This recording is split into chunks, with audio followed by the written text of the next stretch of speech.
If you want to film Gate RAW on an iPhone, you might think you need the new iPhone 17 Pro with ProRes RAW and an external SSD. But right now, I'm filming this on my old iPhone 14 Pro in 4K Gate in a true RAW format, and I'm recording internally, which is something the iPhone 17 Pro can't do. The result is CinemaDNG video with full access to camera raw tools in Resolve, giving me the ability to completely bypass Apple's aggressive image signal processing, restore clipped highlights, disable sharpening, and easily convert my footage to ARRI Log C, Blackmagic Film Gen 5, or any other professional color space and log curve for the best image possible on an iPhone. One of these is captured internally in DNG RAW on my iPhone 14 Pro, and the other is in ProRes RAW on my iPhone 17 Pro. Can you guess which is which? Let me know if you think camera A or B looks better in the comments. Camera A was the iPhone 14 Pro. Not bad, eh? And this is thanks to a brand new app called RAWcam, which brings true OpenGate internal RAW recording to any iPhone that supports iOS 17 or later. The result? CinemaDNG video that completely bypasses Apple's aggressive image signal processing. In other words, RAWcam can deliver a better image than the iPhone 17 Pro's ProRes RAW and on much older and cheaper iPhones. In this video, I'll explain why you might choose to shoot RAW, how to shoot it using the RAWcam app, and then we'll walk through a basic Resolve workflow for importing and grading your footage. I'll also share plenty of side-by-side comparisons, and just as importantly, I'll cover all the limitations because RAW video on iPhone is far from perfect. There are chapters built into the player, and if you're new here, I'm Elliot, and this channel is all about getting big results from tiny cameras and minds. So please subscribe if you want to master mobile filmmaking on iPhone and Android. Before we jump into the app, let's answer the obvious question. What even is RAW video and why would you want to shoot it? The short answer is control. True RAW video captures the Bayer sensor data before the iPhone's image signal pipeline, or ISP, gets its dirty little hands on it and applies things like sharpening, noise reduction, tone mapping, and bakes in aggressive curves and oversaturation. Look at this comparison. This is RAW video from my iPhone 14 Pro versus video captured with the native camera app on the same device. Just look at how aggressively over-processed the native video is compared to RAW. It's a chic cam versus cinema cam. Apple log on the 15, 16, and 17 Pro iPhones is definitely an improvement over standard Rec 709 or HDR, as it dials back a lot of the processing, but there's still plenty of ISP happening behind the scenes. And the same is true for ProRes RAW. RAWcam removes that processing, which means even older iPhones can suddenly behave like a legitimate pocket cinema camera. So now that you know why you might shoot RAW, let's learn how. RAWcam is refreshingly simple. Starting in the upper left, we choose our record location, either internal storage or an external SSD. And in the lower right, we set our recording resolution. You've got two main options: full OpenGate at 4032 by 3024, which equates to about 12 gigabytes per minute, or a 16:9 4K crop at 3840 by 2160. There's also a half resolution option which will deliver 2016 by 1512 for OpenGate and 1920 by 1080 for 4K. Use half resolution if you're getting drop frames or you're tight on storage, then tap outside to close. RAWcam gives you access to the physical hardware lenses, but because this is RAW, virtual lenses are not available, so things like the 48mm lens on the iPhone 16 or 17, which is just a crop on the 1x sensor, don't exist here. Next, in the upper right, we can choose our frame rate. You can shoot 18, 24, or 25 FPS. Higher frame rates are simply too demanding for RAW capture on iPhone. You can also enable a framing grid here, and finally, an absolutely critical tool, the clipping indicator. This feature is still in beta and doesn't work on every iPhone model, but if it's available, turn it on, then tap outside to close. The clipping indicator shows you if your red, green, or blue channels are clipping and by how much. This is essential because iOS does not give you an accurate live preview of your RAW video.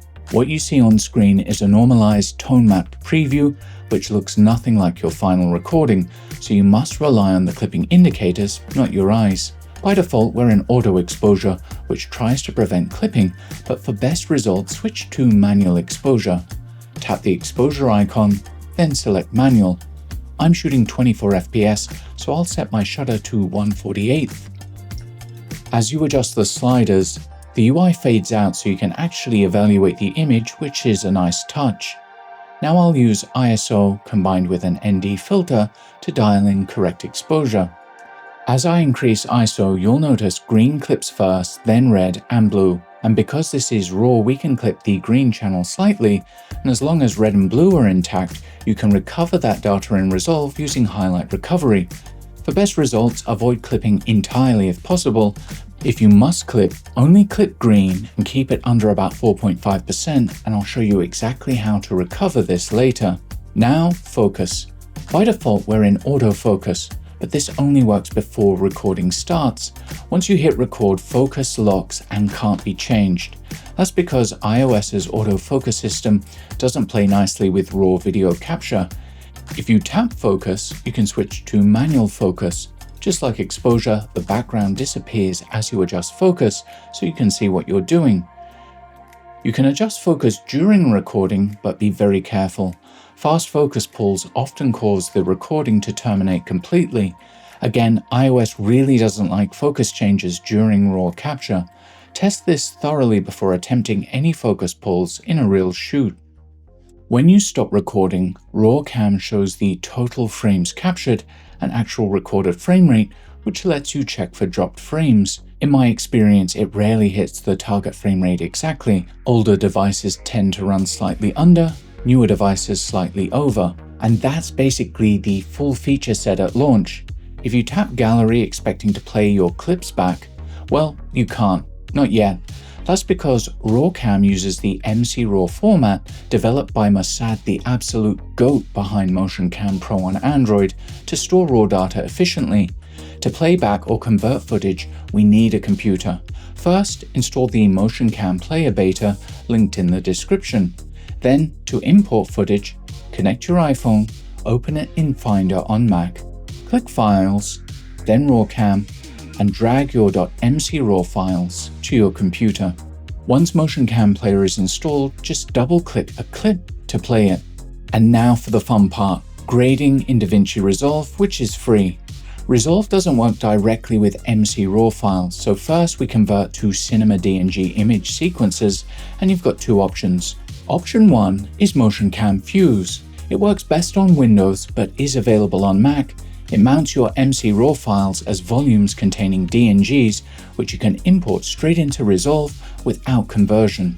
Option 2 is Motion Cam Tools, now deprecated but still excellent. It converts MCRAW files into DNG sequences. It's slower and less powerful than Fuse, but on Mac it's by far the simplest. If you're new to this is what I recommend, but I've linked both options in the description. Once converted, go to the media page in Resolve. Navigate to your clip folder and drag the entire folder in. Resolve automatically interprets DNG sequences as video clips. In the edit page, select all your clips, right-click, and create a new timeline from clips. Then jump to the color page, select a clip and open Camera Raw controls. Set decode using to clip. This unlocks RAW controls, and for example, I can set the gamma to Rec 709. And I can see that my highlights are clipping, so I can pull my highlights down, then enable highlight recovery, and boom, all that data comes back. From here I can tweak. Saturation, contrast, and sharpness, I usually set this to 0, and with just a few adjustments, we've got an incredible image ready to share. Or even better, set your color space to P3D60 or Blackmagic Design Film, then use a color space transform to convert to ARRI Log C. And from there you can apply any LUT designed for ARRI, and honestly, the results are ridiculous for something shot on an iPhone. So now you know how to shoot, view, convert, and start dialing in the perfect look for RAW video on iPhone. But before you run out and shoot everything in RAW, there are some very real limitations you need to understand. First, this is extremely demanding. You're effectively capturing 24 RAW images every second. On older devices like the 12 or 14, I'm seeing a maximum record time of 4 to 5 minutes in 4K OpenGate before drop frames appear. On newer devices like the iPhone 17 Pro, I've successfully captured for over 20 minutes in 4K OpenGate RAW. Again, make sure you test thoroughly so you know what to expect from your device. Second, the live preview is not accurate. This is an iOS limitation. What you're seeing is tone mapped and normalized, not the actual RAW capture, so you must rely on the clipping indicators, not your eyes. Third, there's no electronic stabilization on the RAW streams. You're limited to the optical OIS or sensor shift only. Fourth, there's currently no on-device playback. To view your clips, you'll need Motion Cam Player on Mac or Windows. Fifth, file sizes are huge. Expect around 12 GB per minute in 4K OpenGate. Sixth, autofocus is unavailable during recording, and even manual focus pulls can introduce instability and cause the recording to fail. And seventh, as this is RAW, there is no vignette correction. You'll need to correct that yourself in post. If any of those are deal breakers, apps like Blackmagic Camera or Mavis are the go. But if your goal is maximum image quality, RAWcam is absolutely worth trying. Once you shoot real RAW video, it's very hard to go back to the overprocessed video Apple delivers, especially on iPhones that don't support Apple Log. This app has quite literally turned my iPhone 14 Pro from a paperweight into a genuinely capable pocket cinema camera, and it will do the same for older iPhones too, like the iPhone 11 and 12, which is remarkable. And of course, if you're an Android, then Motion Cam Pro is unrivaled and overcomes all of the main limitations present on the iPhone when it comes to RAW capture. Thanks so much for watching. If you'd like access to RAW sample footage, consider becoming a channel member. And if this video helped, please like, share, and subscribe, and drop any questions in the comments below. Thanks again. I'll see you in the next one. Bye.